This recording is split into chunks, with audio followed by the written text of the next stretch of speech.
Мою лузі червона калина, похилилась я.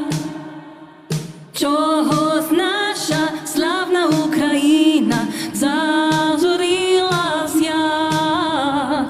А ми тую червону калину піднімемо, а ми нашу славну Україну, гей, гей, розвеселимо.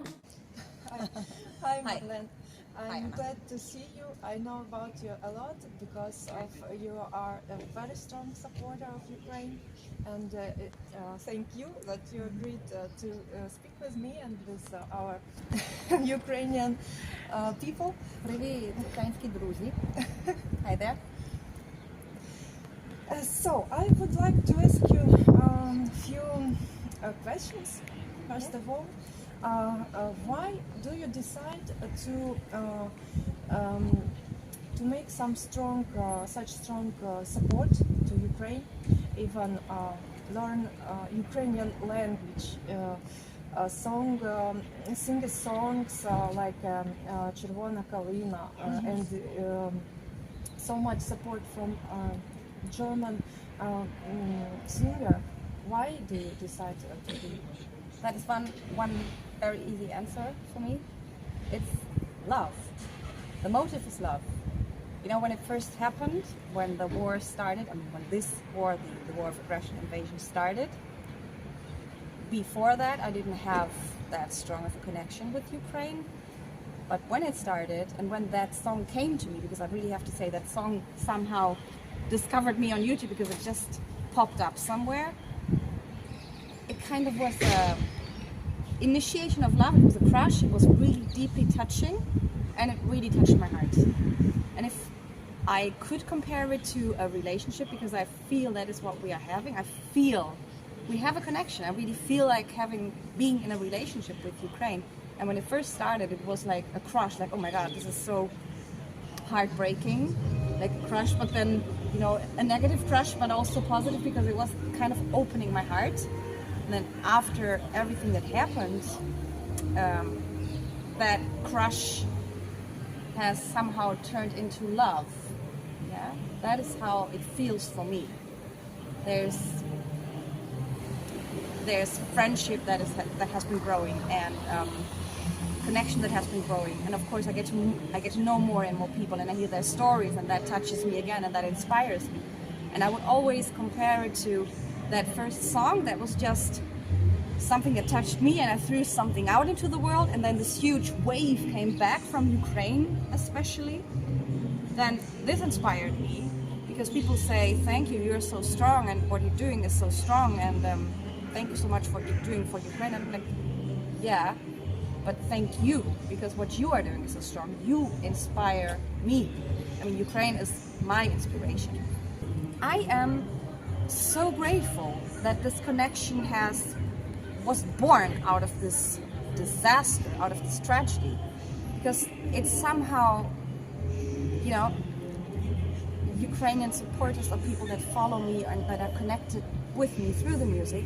They make me a stronger person too. They make me take responsibility. They make me think about what is my next move? What do I raise my voice for today? I'm no longer just a singer for the good times and just having a party, but this has really made me grow up, and it really challenges me as well, because raising my voice for Arm Ukraine now and Free the Taurus now, that is not an easy call to make. You know, I was always like, I come from a pacifist family, and it's always like make peace and everything. So going out there right now and saying to everybody, hey, Arm Ukraine now, Free the Taurus, I really thought about this very well, because it doesn't feel good. You kind of lose your innocence there. But I'm grateful that this connection that we are having, you know, also forges my path and makes me, at the end, it makes me a stronger person. I feel much stronger now, but it is gracias a Ukraina. It's thanks to Ukraine that I have that chance, you know. I really see it as a interconnection, like what you are doing in your country, what you are all doing for Europe, that is something that reflects back on me and it does something to me, and then a new song comes out of that, and then I throw this out again, and then people come, oh my god, that helped me and it motivated me, it made me cry. And so it's, you know, it's a growing relationship, and I hope a long-lasting, lifelong-lasting friendship where we will have a lot of good time together and celebrate the good parts of life, that we can end this war together, and that we can really start from that base that we have created now into a positive and brighter future. Yes. Inshallah. It's very important for Ukraine, for Ukrainians, because every day we have stronger and stronger shelling. We have destroying further our infrastructure. We are losing our lives, our Ukrainians, our beloved, and actually in Germany we have such a position like very Pacific. We should just donate money to help people to have some food, to have some clothes, but not armor, not weapon, not military support, not such strong military support. And we're wasting time. Yeah. And it's very important that you, like a German representative, shows us that not all people in Germany are such Hesitating. hesitating. Yeah. Well, yeah, I mean, it's not an easy call to make. Yes. And it's not easy especially for a German. I think with German history, you know, you think twice, maybe 3 times, maybe 5 times before you make such a call and raise your voice for things like that. But for me, that was also kind of the impulse why I decided I really want to pronounce this right now, because I felt myself looking at our Chancellor, Olaf Scholz, and wondering, like, why is he hesitating? What is holding him back? And then I kind of got irritated and annoyed, like, why is he so hesitating? And then I thought, okay, I cannot be annoyed by a leader that he's hesitating and not have a clear point of view myself. So I have to make up my mind and really take one position. And it's like I said, it's not an easy position to make, because when you say free the Taurus, you know, you don't want to give the Taurus to Ukraine so that you can store it somewhere, but you're going to fire those things. So that is going to be destructive. So what is it going to destroy? It's going to destroy life as well. Did I ever want to destroy life in my life? No. I never wanted that. You know, but then again, I have that very strong connection to that Ukrainian soldier I wrote the song for, and he kind of inspired me as well to really take that decision, because I had this vision, and it's only symbolic. It's not that I have been there with him in the trenches, but I somehow, in this vision, I saw him lying in the trenches, lying there, and you know, the gunfire was coming in, the missiles were coming, and he was like, "Are you with me?" He was really yelling at me, and I was like, still in that last bit of hesitating position. And then I thought, okay, yeah, well, I'm in, because I would love the world to wake up. I would love the world leaders to wake up and realize that nobody can win a nuclear war. Nobody can win it. It's the end of life on this planet. So they have to stop that. They have to stop with a nuclear threat. But then again, while humankind is not there yet, and they have not the collective awakening of spirits that everybody can just make peace on this planet, and while this is not there yet, and I see him like my Ukrainian brother, and he symbolizing all Ukrainian defenders, European defenders. He's lying there, and the fire is coming in. So there's no time to wait for humankind, from my point of view, to wake up and end war in general. But right now, he's there, and he's in need of a weapon, and I'm going to give him all the weapons I have. You know, and then Germany, I know we have that chancellor, and he stands for hesitating.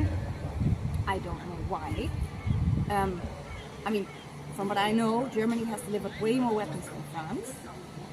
But then now France is making a stronger point, and I think, yeah, Now, you know, probably they are waiting for America's step also.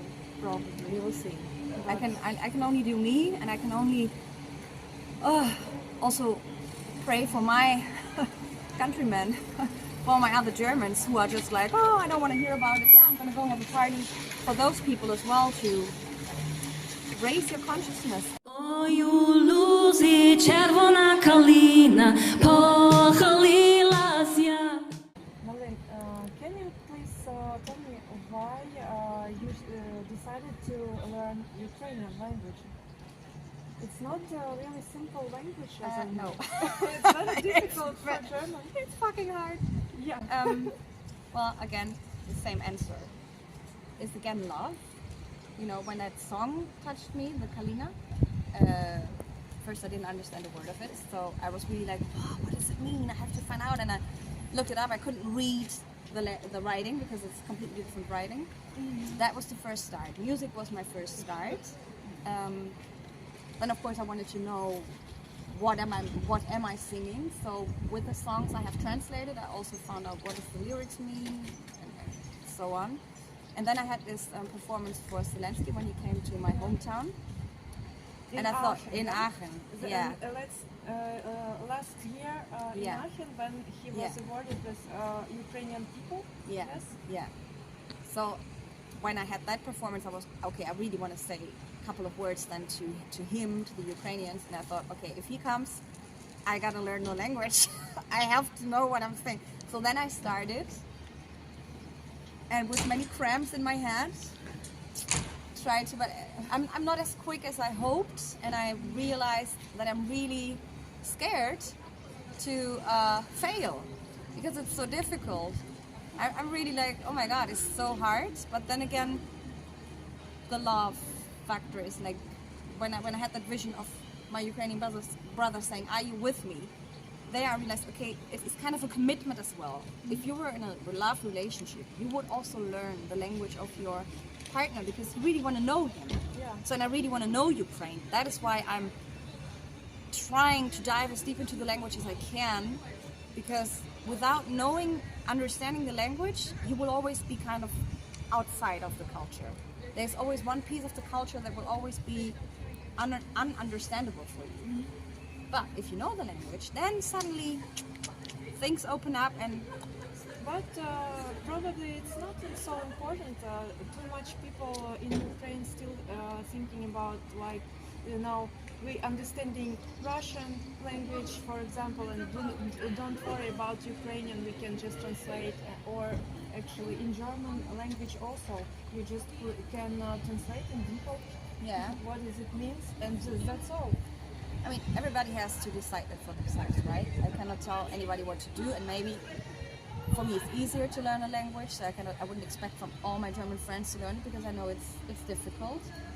But I can only say, from all the countries I have lived in and from all the languages I have learned, had I not learned these languages, there would always be something I would have missed out. And I'm so grateful that, for example, I have lived in Spain before or in the Netherlands. And through the language, that always opens the door to the people. And that makes you connect on a really deep level with them. And if you don't do that, you're lost. So wherever you are and whatever your nationality and your mother tongue is, if you're living in another country, learn the language because otherwise you will always miss out. Yeah. Thank you. And I would like also ask you about this story when you have support, you give support to military from Ukraine. Yeah. He is here to have rehabilitation. Yeah. And I saw you have with him brilliant time, spending time Yeah. and singing.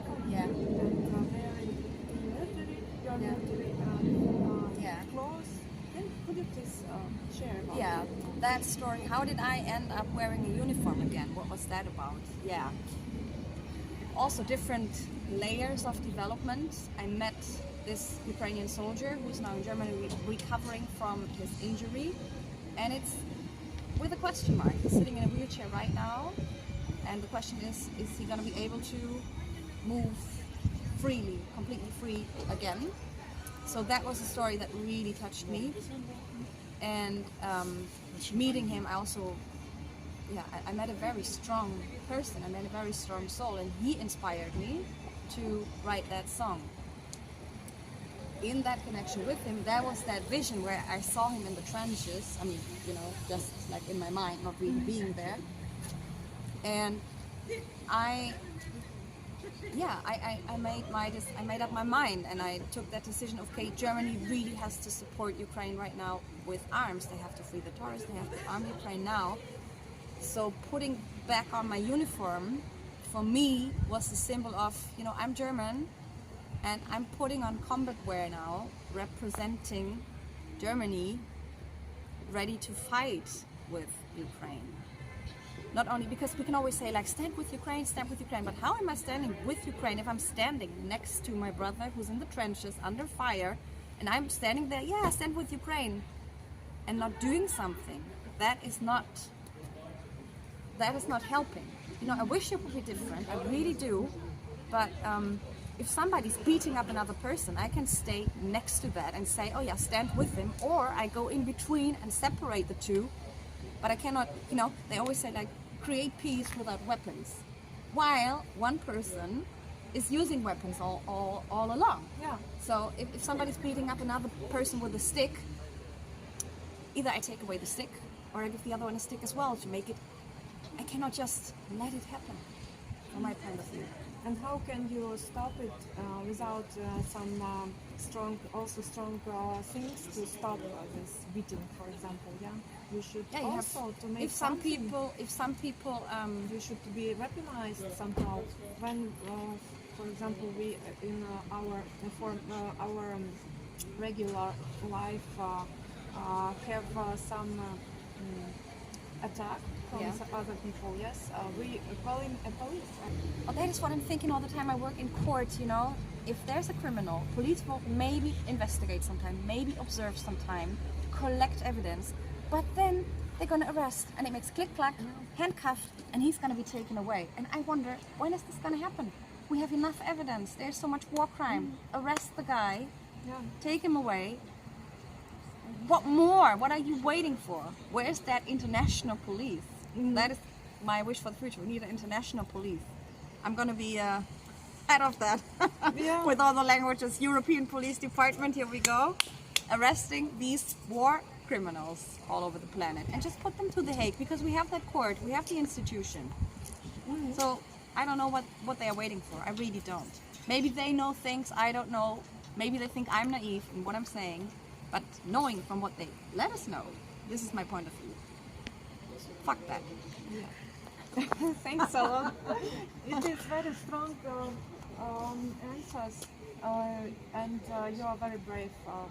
I think very brave woman, very brave representative of German people, because not all people are doing like you and thinking like you. Mir geht der Arsch auf Grundeis, sagt man. Das ist auch so, mir geht auch der Arsch auf Grundeis, aber trotzdem, wie mein Freund von Pulse of Europe sagte, es tut ja auch gut, sich zu engagieren, weil sonst sitzt man so, wie das Kaninchen vor der Schlange, oh mein Gott, Angst, Angst, Angst, ja, aber the action is the antidote to despair. If you do something, you're gonna feel better. If everybody always decided not to do something out of fear, nobody would do nothing, and then evil can just take over the world. That is the one quote, and then I'm gonna finish with that quote, like, how does it go exactly? Maybe I'm not quoting correctly, but the only thing what evil needs on this world is for the good, for the light to do nothing. Yeah. And we are much more people. We are so much stronger, but we don't know because we don't yell around and we don't connect by violence. If there's a group of thousand people and there's just 10 who are just bullying, they will call much more attention because they are so loud and so aggressive. But the other 1,000 have to realize that they are so much more and much stronger. And we are stronger. So let's unite our light to fight the darkness.